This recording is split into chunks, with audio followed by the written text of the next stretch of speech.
नमस्कार दोस्तों, स्वागत है आपका अपने YouTube channel Rajasthan GK by SG sir पर। मित्रों, मैं आपका दोस्त MS गिरी आपके साथ अपने YouTube चैनल पर हम आज जिस चैप्टर का अध्ययन करेंगे वो हमारा चैप्टर रहेगा भारत की प्रमुख नदियाँ। और इसमें हम पढ़ेंगे कि भाई कौन से भूभाग से कौन सी नदियां निकलती हैं, और बिल्कुल एक स्ट्रिक्ट सूत्र के द्वारा हम समझेंगे कि किस भूभाग से कौन कौन सी नदी निकलती है। तो मित्रों, एक एक बिंदुओं को ध्यान से सुनना और वीडियो को पूरा देखना ताकि हर बिंदु आपके समझ में आ सके। तो क्या आपका वीडियो कह रहा है भारत की प्रमुख नदियां कौन कौन सी हैं, उनमें से और कौन सी नदियां कहां से निकलती हैं। सर्वप्रथम हम बात करते हैं अरावली से निकलने वाली नदियां। अरावली से निकलने वाली नदियां, जो वो कौन सी नदियां हैं, मुख्य नदियां जो आपके अरावली पर्वतमाला से निकलती हैं। आपको पता होना चाहिए कि जो ये हमारा राजस्थान है और यहाँ पर आप देखो तो इस प्रकार से अरावली पर्वतमाला का विस्तार है। यहाँ पर आपका मरुस्थलीय भूभाग है, फिर यहाँ पर आपका जो हाड़ौती का पठार है और यहाँ पर उत्तर पूर्व का मैदानी भाग है। और हम देखेंगे कि अरावली से निकलने वाली कौन कौन सी नदियां हैं। तो साधारण सा सूत्र है, आपने गाना सुना होगा, फायर ब्रिगेड मंगवा दे तो जोरों से है बलमा।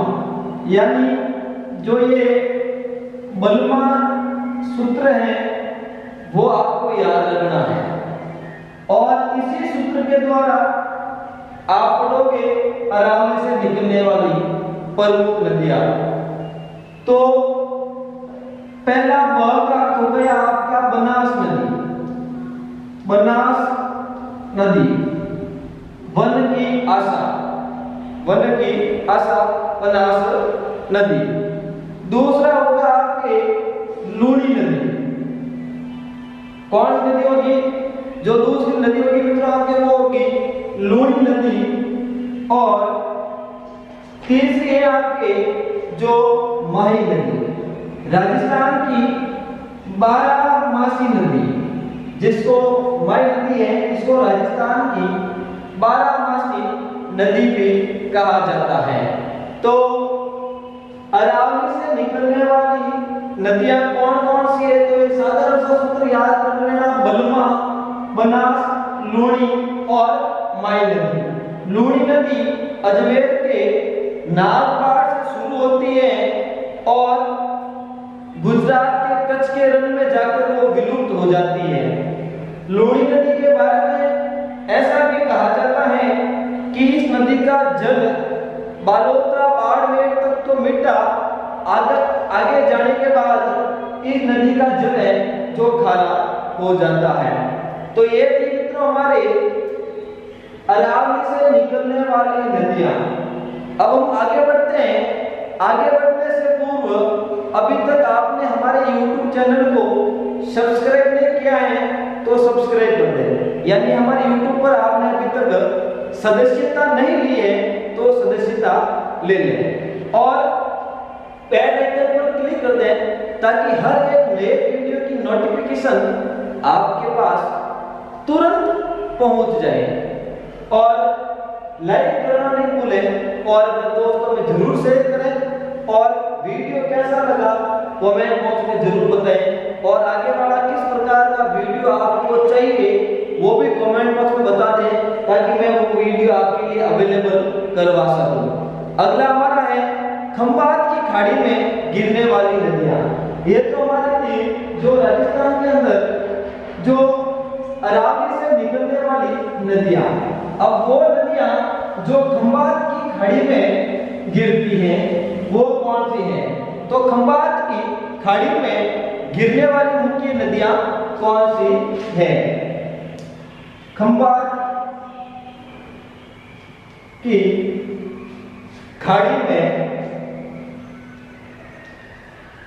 खंभात की खाड़ी में गिरने वाली नदियां कौन कौन सी नदियां हैं जो आपके खंभात की खाड़ी में गिरती है? तो साधारण सा सूत्र है, आपने अधिकार पढ़ा, यदि आपने अधिकार पढ़ा तो आपको खंभात की खाड़ी में गिरने वाली नदियां याद है। अब सर अधिकारों और नदियों का क्या ताल्लुक है? तो वही ताल्लुक है, अधिकारों से हमारा एक सूत्र बनता है और सूत्र का नाम है समानता। पहला अधिकार है समानता का अधिकार, तो पहला ये समानता सूत्र बनता है, समानता। और इस सूत्र के द्वारा जो है हम अध्ययन करेंगे कि खंभात की खाड़ी में गिरने वाली नदियां कौन सी हैं। खंभात की खाड़ी में गिरने वाली नदियां कौन सी है? भारत की प्रमुख नदियां, इसको हम दो पार्टों में अध्ययन करेंगे। कुछ नदियों को हम पाठ संख्या 1 में पढ़ेंगे, कुछ नदियों को पाठ संख्या 2 में पढ़ेंगे। तो पाठ संख्या 1 में हमारा जो दूसरी नदी क्षेत्र है खंभात की खाड़ी में गिरने वाली नदियां, सूत्र है समानता। सूत्र क्या है? समानता। अब समानता के अंदर हम बात करें तो स का हो गया साबरमती। क्या हो गया? साबरमती। फिर मां, ये तो हो गया स का साबरमती। मां का हो गया आपके माही नदी। माही नदी भी खंभात की खाड़ी में गिरती है। फिर न का हो गया आपके नर्मदा नदी। और ता, इसका हो गया आपके जो है ताप्ती नदी। ताप्ती नदी। तो ये जो 4 नदियां हैं वो आपकी गिरती हैं खंभात की खाड़ी में। चारों नदियां गिरती हैं, सूत्र समानता, साबरमती, माही, नर्मदा, ताप्ती नदी जो आपकी गिरती है खंभात की खाड़ी में। अगला हमारा है कि भाई प्रायद्वीपीय भारत से जो है निकलने वाली नदियां, यानी प्रायद्वीपीय भारत की कौन कौन सी नदियां हैं? कौन सी नदियां जो है प्रायद्वीपीय भारत से निकलती है वो कौन सी नदियां हैं? तो देखिए प्रायद्वीपीय भारत की नदियां, प्रायद्वीपीय भारत की नदियां, प्रायद्वीपीय भारत की नदियां कौन कौन सी हैं वो देखिए।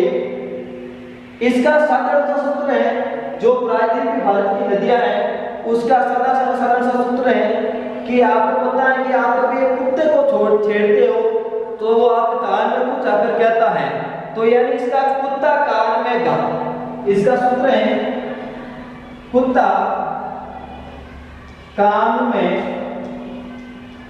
गा। अक्सर मैंने मच्छरों को सुना है कि मच्छर कान में गाते हैं, परंतु कुत्ता कान में गाए कौन सा सूत्र है? तो भाई ये सूत्र है जो आपके प्रायद्वीपीय भारत की नदियों को दर्शाएगा। आपके प्रायद्वीपीय भारत की नदियों को जो दर्शाएगा वो आपका ये सूत्र होगा कुत्ता कान में गा। यहाँ पर पहला जो है क हो गया आपके, जो पहला हो गया कावेरी नदी। यहाँ पर हम लेते हैं कावेरी नदी, ठीक है। और फिर ता का हो गया ताप्ती नदी, ये भी प्रायद्वीपीय भारत की नदी है। और फिर कृष्णा नदी, और फिर महानदी, और महानदी के बाद है आपकी गोदावरी नदी। तो प्रायद्वीपीय प्रायद्वीप में भारत की नदियां कौन सी हैं?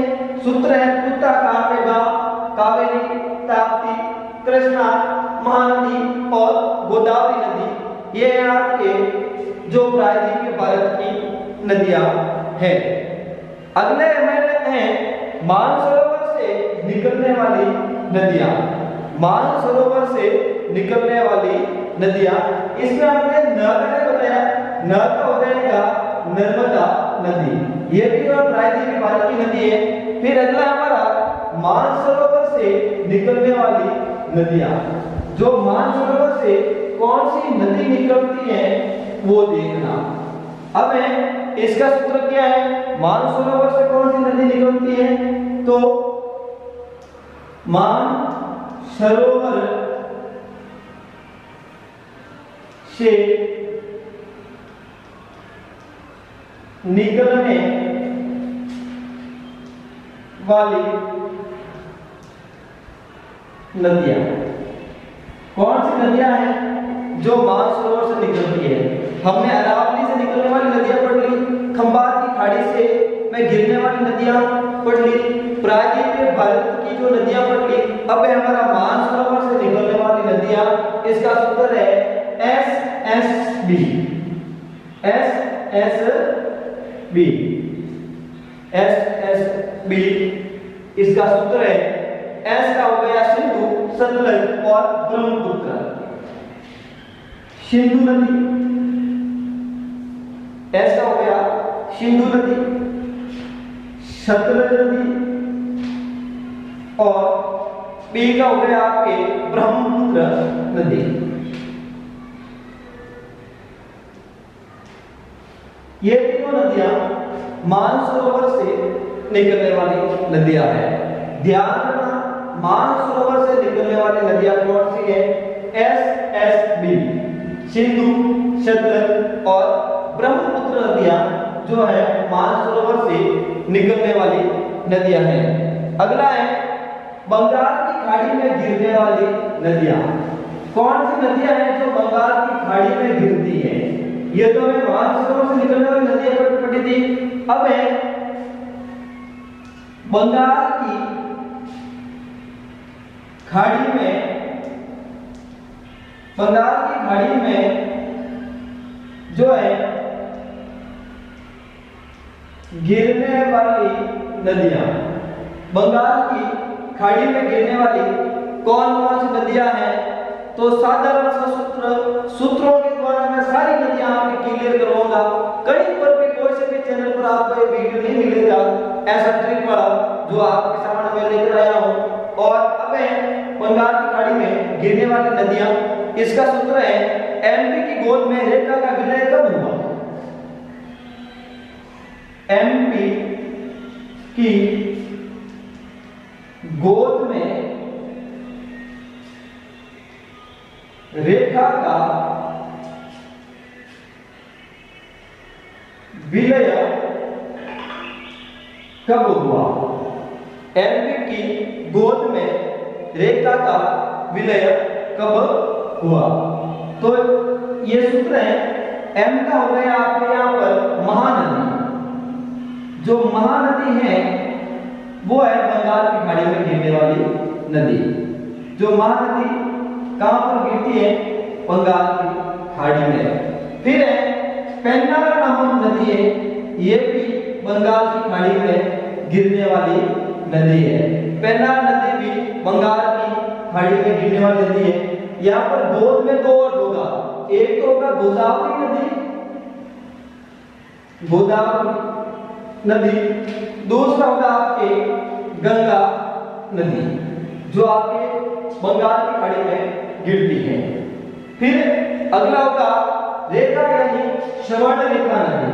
रेखा का मतलब है स्वर्ण रेखा नदी जो बंगाल की खाड़ी में गिरती है। और फिर हो गया हो गया कावेरी नदी। क्या हो गया? कावेरी नदी, कावेरी नदी। और फिर वी का हो गया वेगई नदी, वेगई नदी। विलय का हो गया वेगई नदी और फिर क का हो गया कृष्णा नदी और ब का हो गया ब्रह्मणी नदी। ब का हो गया जो ब्राह्मणी नदी, क्या हो गया ब्राह्मणी। ब का क्या हो गया, वो हो गया आपके ब्राह्मणी नदी। तो कृष्णा, वापस एक बार ध्यान रखना, बंगाल की खाड़ी में गिरने वाली नदियां। एमपी की सूत्र है, एमपी की गोद में रेखा का विलय कब हुआ? महानदी, पेन्नार, गोदावरी, गंगा, स्वर्णरेखा, कावेरी, वैगई, कृष्णा, ब्रह्मणी। जो ब्राह्मणी नदी है, ये जो नदियां हैं बंगाल की खाड़ी में गिरने वाली प्रमुख नदियां हैं। अब हम आगे पढ़ेंगे, ये तो प्रमुख नदियां थी, कौन कौन से क्षेत्र से निकलने वाली और कौन से क्षेत्र में गिरने वाली नदियां थी। अब हम पढ़ेंगे सहायक नदियां। अब हमारा चैप्टर है सहायक नदियां, जिसमें सहायक नदियां हम आज अध्ययन करेंगे, वो करेंगे जो सिंधु की सहायक नदियां। जो सिंधु नदी है, सिंधु नदी की जो है सहायक नदियां, उसका हम जो है अध्ययन करेंगे कि कौन कौन सी नदियां हैं जो सिंधु की सहायक नदियां हैं। इसमें हमें दो ध्यान रखना होगा, दाईं ओर से मिलने वाली नदियां